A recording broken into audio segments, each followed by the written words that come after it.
नमस्कार, मेरा नाम ऋषांक शर्मा है। आज मैं आपको एक हिंदी की कहानी सुनाने जा रहा हूँ जिसका नाम है बगीचे का घोंगा। बहुत समय पहले की बात है। एक बगीचे में एक घोंगा रहता था। वह बहुत ही धीरे चलता था।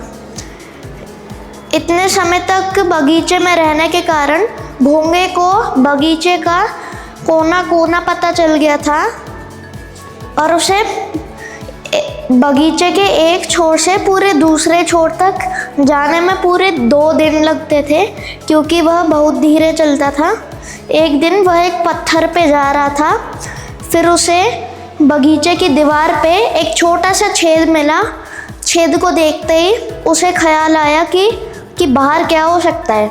वो बाहर जाने की तैयारी कर रहा था, लेकिन उसकी माँ कहती थी वहाँ कभी मत जाना, क्योंकि वहाँ पे बहुत ही खतरा है, इंसान तुम्हें मार देंगे।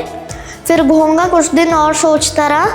फिर उसने तय कर लिया कि अब तो मैं जाके ही रहूँगा। फिर एक रात उसने अपना सामान अपने शंख में बांध लिया और सो गया। अगले दिन सूरज निकलने से पहले ही घोंगा यात्रा के लिए चला गया। छेद के बाहर आते ही जितनी दूर उसकी आंखें देख सकती थी, उसने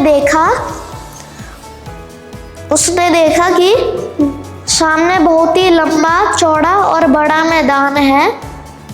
फिर घोंगे ने बोला कि वाह, दुनिया तो कितनी बड़ी है, बगीचा तो कितना छोटा है। फिर वह आगे बढ़ता रहा। फिर खड़खड़ की ध्वनि आई। उसने देखा कि आसमान ढक गया है। फिर वो डर के मारे चिल्लाया, उई। फिर अपने आप पे हंसने लगा, क्योंकि वह तो एक सूखा भूरा पत्ता था। तो घोंगे ने बोला कि वाह, दुनिया तो कितनी मज़ेदार है। तो वह सूखी भूरी पत्ती के नीचे से बाहर निकल गया। फिर आगे जैसे ही वह गया, उसने देखा कि एक गेंद लुढ़कती हुई जा रही थी और उसके पीछे कुत्ता भाग रहा था। फिर उसने एक गिलहरी को फुर्तीली से एक पेड़ पे चढ़ते हुए देखा। फिर उसने बोला कि वाह, दुनिया में तो सब कुछ कितना तेज चलता है, बगीचे में तो सब कुछ कितना धीरे चलता था।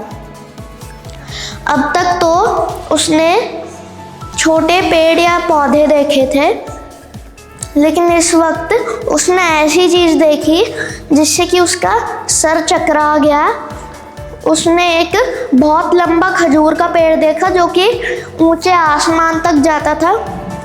फिर उसने बोला कि दुनिया तो कितनी बड़ी है, सब चीज़ें कितनी बड़ी है यहाँ पे। तो फिर यदि घोंगा अपनी माँ की बात सुनकर बगीचे में रहता तो फिर वह कभी भी कुछ ना सीख पाता। तो हमें अपनी सीमाओं से बाहर निकलना चाहिए और नई नई चीज़ें देखनी चाहिए। धन्यवाद।